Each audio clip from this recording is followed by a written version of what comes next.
Greetings all, and welcome back to Globbits Gaming Channel. Quick in-garage review of this machine, the Centurion Mark 1. Now, it's been a while since I've done a garage review, and basically the reason being is I don't feel like I've got the knowledge base or the depth of knowledge in the game to sort of like give you what ifs and why fors of these tanks. But I've noticed a few times that I've done quite a few videos on certain tanks, and I'm starting to get to know them, and this is one of the tanks that I feel like I know a little bit about, enough to give you a bit of a heads up. Now, this is the British Tier 8 medium tank, the Centurion Mark 1. It's got a bit of a special place in my heart, simply because it's British, and I like all things British. It's a badass medium tank. I really do like this one. I cannot wait to get my mucky paws on the Centurion 7.1. Just go through the stats. It's got 1450 hit points, which is a healthy amount of hit points. It weighs 45 tons, and it's pushed around by a 750 horsepower engine, giving it a top speed of 4 ekph. Yeah, takes a while to get there. For me, it feels slightly sluggish. Traverse speed's good, 36 degrees per second, with a 36 degree turret traverse. Oh, hang on. Getting invited. I like this new bit here. I'm being invited to join a platoon. I like that pointy out bit. I'm going to decline for now. That's one of the guys in the clan, personal friend of mine. The armour, medium armour. The hull armour, it's negligible. We'll have a look at the armour under armour viewer. The turret armour's pretty good, but we'll have a look at that under armour viewer in a moment. View range of 400 metres. Now that is very, very, very good. The British mediums, the British tanks in general, tend to have really, really good view range no matter what they are. I don't know why. I don't know why it's an advantage they get. It just seems to be an advantage that they get. Due to optics. I don't know. I pass, but most of the British guys tend to have a really good view range. Even Bert's got alright view range, and he's an artillery piece. Okay, 750 metre signal range.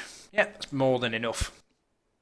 So the gun then. The gun you get on this thing is the 20 pounder, the Top Gun. However, the grind on this tank is horrendous from stock. I wanted to slit my wrists with this tank. Simple reason is, I'll show you. The stock gun is this thing. The OQF 77mm gun Mark II. It is the gun that you get on the Comet. And it's considered not that great, alright, at tier 7. At tier 8, it's completely inadequate. Now you can start off with this gun from the Black Prince if you've gone up the heavy route, the 17 pounder. But unfortunately, as you can see from my tech tree, I didn't go that way. I haven't gone down the British heavy line, so I had to start my grind with this heap of junk. To be perfectly honest with you, it was horrendous. I had to pack premium ammo. I did all kinds of problems because at stock you don't have the capability and manoeuvrability of a medium. All right, at the stock engine's only got 600 horsepower, and it's pretty sluggish with the top engine. It's absolutely horrendous when it's stock. Anyway, enough said about it being stock. It's a horrible stock grind. I would advise free XPing to at least a 17 pounder if you can get it. You've got to be able to do the damage in this thing. But it gets a Type A barrel, 20 pounder gun Type A barrel. So it's really, really, really, really good. It's got a decent rate of fire, 7.5 rounds per minute, which equates to around about a 6.9 second reload if you've got 100% crew, vents and a rammer. 226mm penetration. Now that's heavy tank, tier 8 heavy tank kind of penetration. Hasn't got the alpha, but it makes up for rate of fire, and the accuracy, 0.33 accuracy. That's pretty good. 2.3 second aim time, slightly slow aiming time, but not too shabby. Really, really good high DPM gun. I go for, in my equipment loadout, vert stab, rammer, and vents. If you can get a vert stabilizer on a vehicle, I challenge anybody to argue why you wouldn't fit one. Basically what this does, it means that your aiming circle is 20% smaller all the time during movement and turret rotation, so it starts off 20% smaller. It's really, really good. It means you're good at snap shooting. Really good medium tank and snap shooting kind of equipment there. Alright. Standard set of consumables. I load 52 AP, a couple of APCR, and a few HE just in case.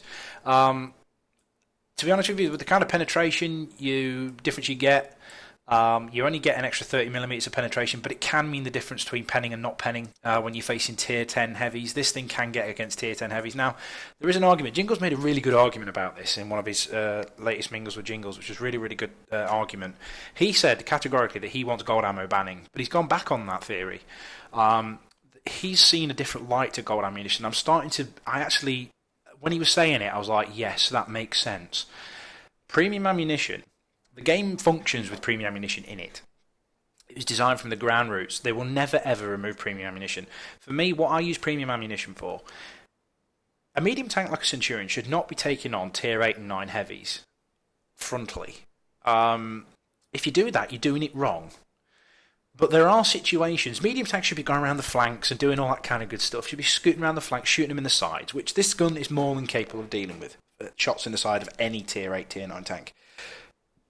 The issue you have, that's all well and good if your team's doing as they're supposed to.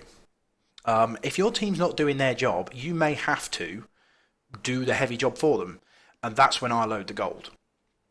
8 rounds of premium, it's not that much. I very, very rarely use it with the accuracy of this gun, but it's just in case you have that clinch shot when you just think, I really, really, really need to kill this guy. I really need to make this shot. So I carry a few. HE, I only carry 5. In fact, I should probably carry less than that, to be honest with you. HE is useful for shooting that. I carry quite a bit of HE in some of my tanks later on because of the new German tank destroyers, mainly. And they're very, very soft-skinned, and they're very, very susceptible to getting blown to pieces by HE ammo. So I carry a few more. And it's also for resetting caps as well. So there. So let's have a look at it during under armour viewers. Have a look at the armour. All right, what I basically use this tank for are my medium tanks. I'm starting to learn about medium tanks now. You've got to be very, very map aware and get yourself in the right spot at the right time. This tank, however, does have one strong feature. Let's have a look at it under Armour Viewer. Okay, I think you've seen this before. This is Tank Inspector. It's designed by a group of people called, well, it's Smelly River. Don't quote me on that. I've just got it down as smellyriver.tankinspector.exe, so I don't know where that comes from. But anyway, it's a really useful tool. All right, it allows you to see any tank in the game. Alright, just view them, view the modules, you can remove bits from them, you can do all kinds of stuff. You can put the bottom base guns on it. You can even move the gun around, move the turret around, which is really, really funky. Should you want to see how good the gun traverse is, or sorry, how good the gun depression is. Alright, which is really, really funky. One feature it has got is it allows you to look at the armour. Now, on the right hand side here, we've got all the armour thicknesses. In different pieces. Now, the advantage of a Centurion 1, the Centurion Mark 1, it's actually a Mark 3 with a top turret, but that's by the by. It allows you to see how good and troll this turret is. Now, check this out. The armour value from the front, you are shooting this tank directly from the front, okay? Your frontal armour, 105mm from a straight shot. Lower glacis, 109. The central bar, okay, 150 odd. Now, real good feature about this tank, the real strong feature is this gun mantlet. If you're shooting at it straight on, if you can hit this middle strip, okay, you're talking, the lowest you're going to find is 200mm, which most guns are going to get through. But if you angle it slightly, say you're going hull down, okay, the odds of hitting that central band are minimal, and only on the left-hand side you got 200. On the right-hand side, you can get up to 250, 400.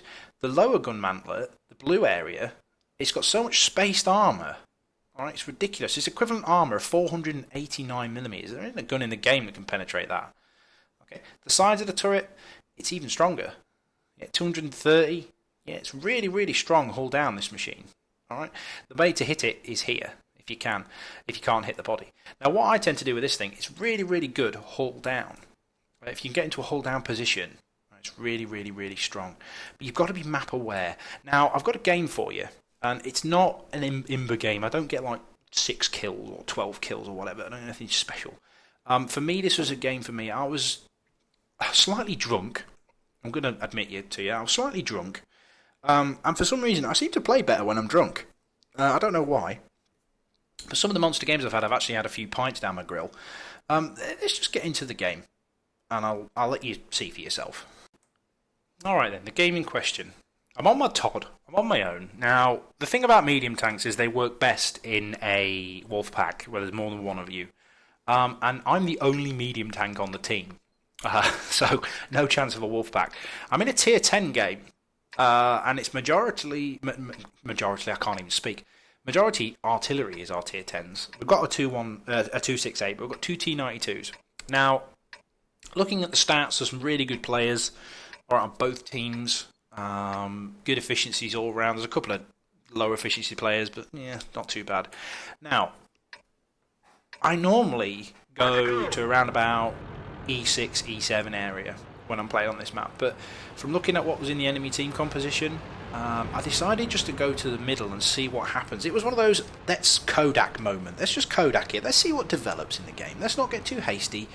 I decided to push and take a prominent position, taking a little check behind me to see who's following me.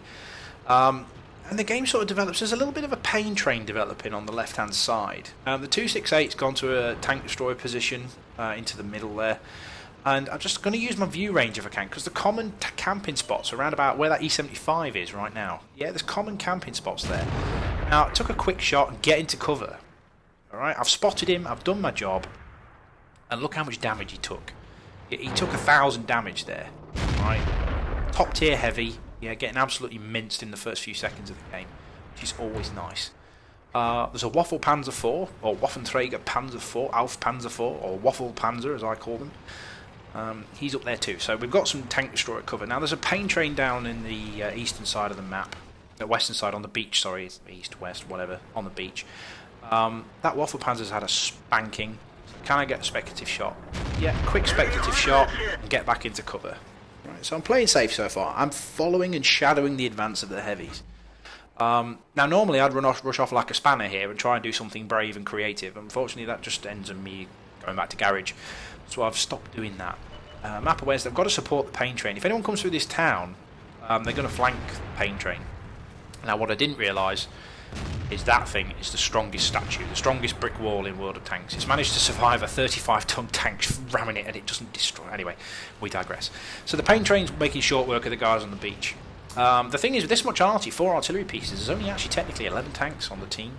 4 artillery, or even 5 artillery in their case, there's only actually 10 tanks. 2 of them have gone to the beach. Now I'm going to hopefully get spots on this Waffle Panzer again. Now, I take the low route. Now they've spotted me. I watched in the distance that Waffle Panzer's turret's turned towards me before he died, which means I've been spotted. I haven't got sixth sense, and the Panther's looking at me. Take a speculative shot and get out of there. Right, that guy, if he's got the long gun, the long L100 gun, he's going to out-snipe me at long ranges. So what I'm going to do, I'm going to ignore him. We know he's there. He's not a problem. The IS-8 is covering that lane. Alright, that's camping in our base, or in the up where the 268 was. And basically, I decided to flank. Now, I was wondering whether or not to go left here to get behind that IS-8, but considering what's coming around that corner, yeah, I didn't really need to. So what I'm going to do, I'm going to try and get heads up on the other. Now, map awareness. I noticed the back chat ping the map like a madman. Yeah, it may allow somebody else who's not quite as aware as you to realise, oh my god. And if you look, the Waffle Panzer and the IS-8 go back. To try and save our artillery. As I come around this corner, I spot the GW Panther and get a nice little shot on him. Take some damage off him. I sit here waiting to reload. Now, I shouldn't have done this because kudos to Mr. Panther. That guy's basically realised what I was doing and redeployed to counter the threat. Now, I didn't expect that from him. I really didn't expect him to be there. So now what I'm doing, I'm basically using my turret armour, keeping myself nice and angled, waiting to reload, popping out just enough to show my turret. And he's got friends. Oh dear. However, what they don't know, as they start to advance on me, is what's coming behind me. I've got friends. I am not a heavy tank. I retreat, I let them come round, straight into the pain train. Unfortunately, the pain train can't shoot for shit, so I'll do a heavy tank's job for a little while. Yeah, these guys come around the corner, yeah, and these guys, all of a sudden, the enemy guys, oh dear, what's he? First ammo rack of patch 9.0. How impressive does that look? That is cool.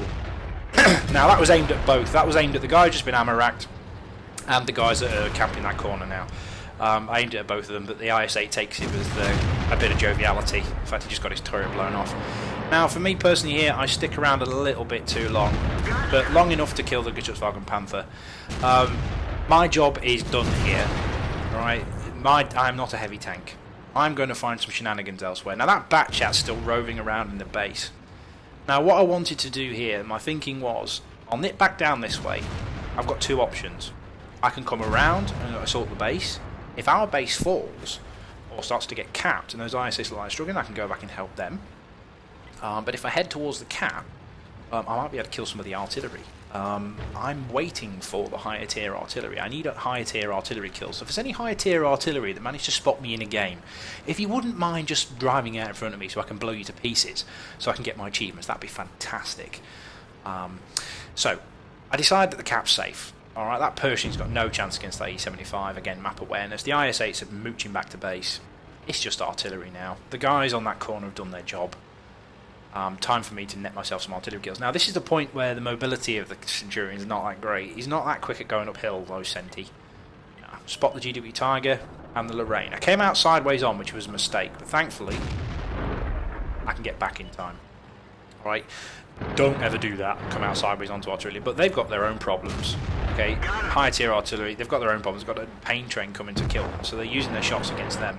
And this is where the accuracy of that 20-pounder comes in. Look at all I've got to shoot at. But I managed to make the shot. Reload 6.75 seconds. Plant another one into him. Enemy is hit. He's aiming his gun at me, but he's just fired, so there's no way this guy's going to be able to shoot me. Boom. Enemy armor is Headshot. destroyed. Map awareness with mediums, Globs. Map awareness. And it's always nice when your enemy says GG to you as well. Okay, so let's have a look at the post-game stats on that one. Alright then, post-game stats. Nothing really to shout out about that replay, to be perfectly honest with you. I just wanted to show you that to see if I can explain what I mean by map awareness and basically how I'm coming to learn to use mediums. The trouble is, what tends to happen with me is I just come out of a heavy tank game and I forget that I'm in a Centurion. I think I'm in an IS-3 or something crazy and get myself killed. I net myself a, excuse the pronunciation, Pascucci's medal, or Pascucci's medal, I don't know. If anyone can give me the phonetic spelling or the phonetic pronunciation of that name, that'd be fantastic. I killed basically 3 artillery pieces, got a class 2 mastery badge. 38,000 credits, 2,916 experience with my _2 with a premium account. Nothing really to write home about. Did 2 lots of crit to that Panther 2. Don't actually know what I did there. It turns out I didn't spot that E75. I thought I did, but I think the object did rather than me, unfortunately. It did mean, though, I finished top. Now, this is a tier 8 medium in a tier 10 game. Not quite as tier 10 heavy as it could have been, but it's mostly predominantly tier 9s. Finished top. Only did 1,871 damage. Got 3 kills. T32, Mika in the T32. Good effort. E75, expected, top tier heavy. He should be doing that kind of damage. Artillery piece, M4043. Yeah, really, really good damage there. Yeah, good effort from the whole team, really. But I managed to finish top. Managed to keep myself alive as well. Didn't really take that much damage in that game. Only took, let's have a look, hits received, penetrations, 1 penetrating hit. Alright, for minimal damage. But I dished out quite a bit in return. And people, I've talked about efficiency in a couple of videos ago. This is what you need to do to get your efficiency up.